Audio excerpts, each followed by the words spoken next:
اب ہم شروع کرتے ہیں آج کی اپنی گفتگو منگنی کے باب سے۔ منگنی کس کو کہتے ہیں؟ منگنی جو ہے قرآن مجید میں اس کے لیے خطبہ کا لفظ استعمال کیا گیا ہے، جیسے خطبہ۔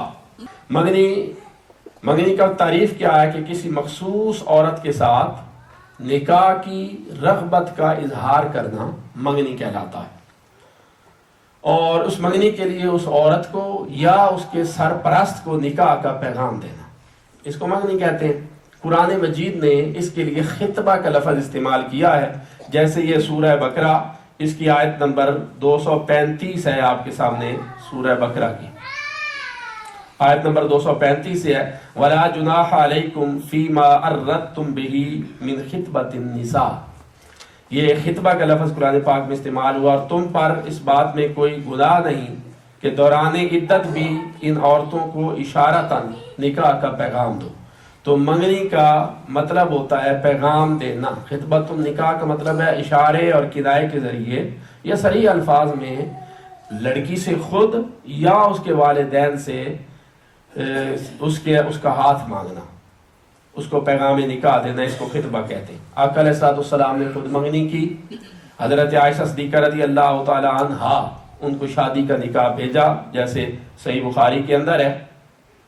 اسی طرح آقا علیہ السلام نے حضرت حفصہ رضی اللہ تعالی عنہا کو خود شادی کا نکاح بھیجا، پیغام بھیجا شادی کا، اور حضرت حفصہ اس کے لیے ایگری کر گئی۔ حضرت خدیجہ الکبریٰ وہ عورت تھیں، انہوں نے حضور علیہ السلام کی طرف اپنے شادی کا پیغام بھیجا، حضرت خدیجہ الکبریٰ۔ تو مطلب یہ ہوا کہ یہ ہماری روایت ہے جی کہ وہ لڑکے والے ہی جائیں لڑکی تلاش کرنے کے لیے، جس کی وجہ سے ہم بہت سارے مسائل کا شکار ہیں، پھنسے ہوئے ہیں، اور انا کا مسئلہ بنایا ہوا ہے۔ نکاح منگنی کے لیے لڑکی والے لڑکے والوں کے گھر بھی جا سکتے ہیں۔ ابھی ہماری بیٹی جوان ہے تو ہم چاہتے ہیں کہ آپ کا بھی بیٹا جوان ہے، اس کا نکاح کر دیں۔ یہ ضروری نہیں کہ لڑکے والے ہی لڑکی والوں کے گھر جائیں۔ یہ جو ہمارے ہاں انا کا ہم نے مسئلہ بنایا، یہ ہمارے تہذیبی معاملات ہیں، کیونکہ ہندو کلچر کے ساتھ ایک طویل عرصہ ہمارا گزرا ہے، اور ان میں چھوت چھات اور ذات پات کا تصور، فلاں ذات کا بڑا ہے لہذا بڑی ذات کا بندہ چھوٹی ذات کے پاس نہیں جا سکتا۔ اچھا جی وہ بیٹی کا باپ ہے، اب وہ لڑکے والے کیا سمجھیں گے جی، یہ بیٹیوں سے اتنا تنگ ہے کہ خود ہی ان کی نکاح کا پیغام لے کے آ گیا ہے۔ یعنی اس قسم کی جاہلانہ جو سوچ ہے وہ ہماری سوسائٹی میں ہے، جس کو شریعت ٹوٹلی ریجیکٹ کرتی ہے، نیگیٹ کرتی ہے۔ اس قسم کا کوئی کنسیپٹ نہیں ہے۔ لڑکی لڑکے کے لیے نکاح کا پیغام بھیج سکتی ہے، اور لڑکا لڑکی کے لیے نکاح کا پیغام بھیج سکتا ہے، یہ جائز ہے۔ اور اس کی میں نے آپ کو مثالیں خود تاجدار کائنات کی زندگی سے دونوں دی۔ حضور نے خود حضرت عائشہ اور حضرت حفصہ کے لیے منگنی کا پیغام بھیجا، حضرت خدیجہ الکبریٰ نے حضور کے لیے منگنی کا پیغام بھیجا۔ ادھر سے خاتون نے مرد کے لیے بھیجا، ادھر سے مرد نے عورتوں کے لیے بھیجا، یہ دونوں جائز ہوتے ہیں۔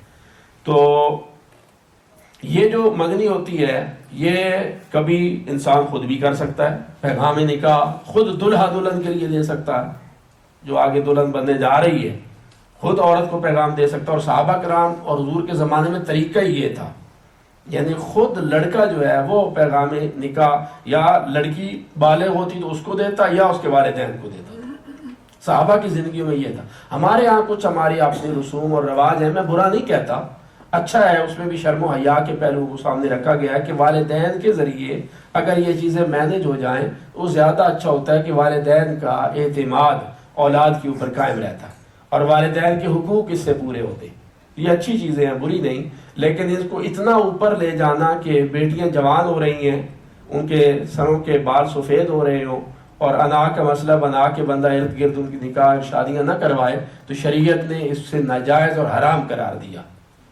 ٹھیک ہے، اس قسم کی رسوم میں پڑھ کر اگر وہ بچی اور بچہ ان کی نکاح لیٹ ہو رہا ہے، اور اس دوران اگر وہ گناہ کر لیتے ہیں کوئی، تو اس کا وبال وہ والدین کے سر جاتا ہے۔ اس پر بھی آگے حدیث پاک ہے، انشاءاللہ کسی موقع پہ آئے گی، ہم اس کو سٹڈی بھی کریں گے۔ نکاح لیٹ ہونے کی وجہ سے بچی بچہ اگر گناہ کر لیں تو اس گناہ کا سارا وبال وہ والدین کے سر جاتا۔ اب اس کے فائدے کیا ہے کہ یہ میں نے پہلے بتایا، دونوں فیملیز کے درمیان اس کے ذریعے تعارف ہوتا ہے، ان ایک دوسرے فیملیز کے اخلاق کا پتہ چلتا ہے، ان کی عادتوں کا پتہ چلتا ہے، ان کی طبیعتوں کا پتہ چلتا ہے، ان کے مختلف میلانات وغیرہ۔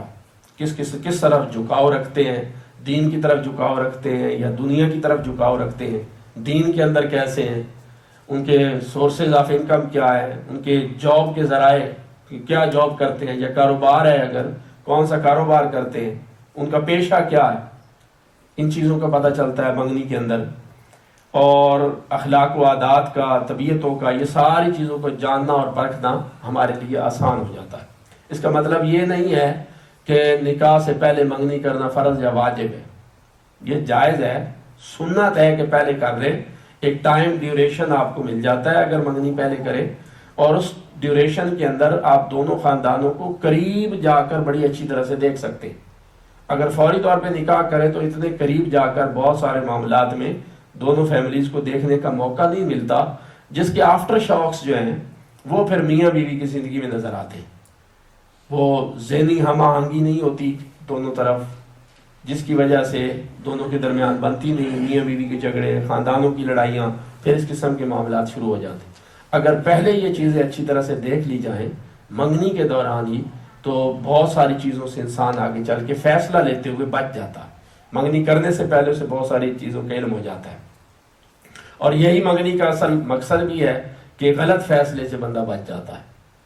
کہ بغیر اگر منگنی نہ کریں، خاندانوں کو نہ دیکھیں، اگر ایک ہی فیملی کے اندر ہو رہی ہے، خاندان کے اندر نکاح ہو رہا ہے، تو وہ تو پھر پتہ ہوتا ہے اپنے خاندان کی نارمز کا، سب کو پتہ ہوتا ہے. خاندان سے اگر باہر کر رہے ہیں تو پھر بہتر یہ ہے کہ پہلے منگنی کی جائے، تاکہ آنا جانا، خوشی، گفٹس وغیرہ دینے کا موقع مل جاتا ہے، ایک دوسرے کی خوشی غمی کی تقریبات میں جانے کا موقع مل جاتا ہے، اور دونوں خاندانوں کو دیکھنے پرکھنے کا موقع مل جاتا ہے. جس کی وجہ سے دونوں خاندانوں کے جب اگر وہ منسلک ہو جاتے ہیں آپس میں اور بیٹی بیٹے کا نکاح کر دیتے ہیں، تو فیوچر میں پھر دونوں کے درمیان کسی قسم کی آن بان نہیں ہوتی، لڑائیاں نہیں ہوتی، جھگڑے کم ہو جاتے، ختم تو نہیں ہوتے لیکن کم ہو جاتے. پھر اس میں زوجین کے جذبات کا احساس بھی ضروری ہوتا ہے. تو یہ میاں بیوی کے آپس میں جذبات کیا ہیں، لڑکی کس قسم کے جذبات رکھتی ہے، لڑکا کس قسم کے جذبات رکھتا ہے. اگر جذبات مختلف ہیں، مثلا لڑکی مکمل مذہبی دیندار طبیعت کی ہے اور لڑکا سیکولر طبیعت کا ہے، تو ان میں تو پہلے دن سے کلیش شروع ہو جائے گا. یا لڑکا مذہبی طبیعت کا ہے اور لڑکی سیکولر طبیعت کی ہے، تو وہ تو فرسٹ ڈے جو ہے ان کا آغاز ہی زندگی کا کلیش سے ہوگا. تو یہ چیزیں پہلے دیکھنی بہت زیادہ ضروری ہیں. اس لیے شریعت جو ہے وہ پہلے یہ ہمارے لیے دروازے کھولتی ہے کہ ایک دوسرے کو انڈرسٹینڈ کرے، خاندانوں کی سطح پر ایک دوسرے کو جا کے سمجھے. اب اس کے اثرات کیا ہوتے ہیں، منگنی کا امپیکٹ کیا ہوتا ہے. یہ جو منگنی ہے یہ محض شادی کا وعدہ ہے، شادی نہیں ہوتی. اگر منگنی ہو جائے تو اس سے وہ جو میاں بیوی کے نکاح کے بعد حقوق ہوتے ہیں وہ منگنی سے ثابت نہیں ہوتے. منگنی بس جسٹ ایک منگنی ہے، ایک نسبت آپ نے طے کی ہے، لڑکی کا یا لڑکے کا ہاتھ مانگا گیا، ان کو آپس میں کنیکٹ کر دیا گیا، نکاح ابھی نہیں ہوا. اس لیے وہ چیزیں جو نکاح کے ساتھ لازمی ہیں وہ منگنی ہونے سے ثابت نہیں ہوتی. یہ تو ایک وعدہ ہے، باپ دونوں والدین نے آپس میں ایگری کر دیا، یا زوجین نے، لڑکے نے ایگری کر دیا کہ وہ نکاح کریں گے. اور ایجاب و قبول کے بغیر نکاح نہیں ہوتا. یہ اس لیے کہہ رہے ہیں کہ بعد اوقات منگنیاں ٹوٹ جائیں تو خاندانوں میں لڑائیاں ہو جاتی، وہ تو ہماری ہو گئی تھی. بھائی آپ وہ بچی اس گھر کی صرف اس وقت ہو سکتی ہے جب عقد ہوا، ایجاب و قبول ہوا. ایجاب و قبول کے بغیر محض منگنی سے کوئی لڑکی کسی دوسرے گھر کی عزت نہیں بنتی. وہ ایک مانگ ہے آپ کی، بس آپ نے مانگا ہوا ہے، اس کا ہاتھ مانگا ہے. باقی یہ کہ نکاح باقاعدہ جو اصل ایک دوسرے کے جہاں سے حق شروع ہوتے ہیں میاں بیوی کے، وہ منگنی سے نہیں، وہ نکاح سے شروع ہوتے ہیں. اس لیے نکاح کے بعد جو چیزیں جائز ہیں وہ نکاح سے پہلے اگر میاں بیوی کریں گے تو وہ حرام ہوں گی، وہ جائز نہیں ہوں گی. اس کی میں آگے تھوڑی اور ڈیٹیل میں بھی آؤں گا. اسی طرح دعائے خیر کہہ دیتے ہیں جی، فاتح شریف پڑھ دیتے ہیں جب منگنی ہوئی، جی دعائے خیر کہہ دیں، فاتح پڑھ لیں جی ہماری ایک ہو گئی. تو بعد میں اس کو نکاح کے درجے میں بعض لوگ سمجھتے ہیں، تو ایسا نہیں ہے. یہ نکاح کا بدل نہیں ہے، نہ نکاح کا بدل ہے. منگنی کے باوجود دونوں میاں بیوی ایک دوسرے کے لیے اجنبی رہتے ہیں. کیونکہ نکاح نہیں ہوا. دونوں ایک دوسرے کے لیے جائز اس وقت ہونے تھے جب نکاح ہوتا، نکاح نہیں ہوا لہذا اجنبی ہے. مرد جو ہے منگنی کے بعد بھی عورت کا صرف اتنا حصہ دیکھ سکتا ہے جس کی شریعت نے اجازت دی، اور وہ چہرہ، یہ کلائیاں اور پاؤں، اس سے زیادہ نہیں. شرعاً اس سے زیادہ دیکھنا حرام ہے. اب آ جائیں منگنی پر منگنی. اس کی میں آگے تھوڑی اور چیزیں ہیں تو اس کی طرف بھی آتا ہوں. منگنی پر منگنی اور بیع پر بیع کرنا آقا علیہ الصلوۃ والسلام نے اسے حرام کرا دیا. اگر آپ کو پتہ چل جائے کہ فلاں جو کسی خاندان کی بیٹی جو ہے اس کی آگے کسی اور جگہ منگنی ہو چکی ہے، اس کے منگنی کے بعد اگر آپ منگنی کا پھر پیغام بھیجیں گے، منگنی پر منگنی کریں گے، تو اس کو آقا علیہ السلام نے حرام قرار دیا. آپ کے سامنے حدیث پاک لکھی، آقا علیہ السلام نے فرمایا لا یخطب احدکم علی خطبۃ اخی، کہ تم میں سے کوئی بھی اپنے بھائی کی منگنی پر منگنی نہ کرے. حتی یترک الخاطب او قبلہ او یاذن، یہاں تک کہ جس کی پہلے منگنی ہو چکی ہے یا تو وہ خود اس کو قبول کر لے یا وہ اجازت دے دے. یعنی جس کی منگنی پہلے ہو گئی اگر اس نے منگنی توڑ دی ہے تو پھر بعد میں آپ اس لڑکی کے لیے پیغام منگنی بھیج سکتے ہیں. جس طرح دوسرے کی خرید و فروخت کی ہوئی چیز کو دوسرے کی بیع پر آپ بیع نہیں کر سکتے، ٹھیک ہے نا. کوئی بندہ گیا، اس نے ایک قیمت لگا دی ایک چیز کی، شاپ میں داخل ہوا، مثلا ایک ہی پیس پڑا تھا، آپ کو بھی پسند آ گیا، دوسرے کو بھی آ گیا، اور وہ قیمت لگا چکا ہے، اس کا سودا ہو چکا ہے. آپ دکاندار کو لالچ دیں یار مجھ سے 500 زیادہ لے لو اور مجھے دے دو، میں بھی چیز آپ کو مل جائے گی مگر حرام ہوگی، اس لیے کہ آپ نے بیع پر بیع کی ہے، آپ نے کسی کے سودے کے اوپر سودا کیا ہے. تو بیع پر بیع کرنا اور منگنی پر منگنی کرنا یہ حرام ہے، اس کی اجازت نہیں ہے. اسی طرح آقا علیہ الصلوۃ والسلام نے ارشاد فرمایا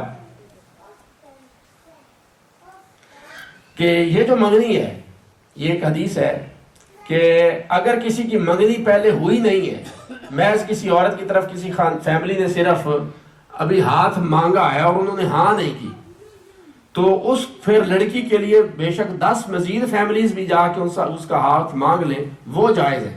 جب تک منگنی ہوتی نہیں ہے اس وقت تک آپ ایک ہی لڑکی کے لیے 4-5 لوگ بھی وہ اپنا پیغام بھیج سکتے ہیں.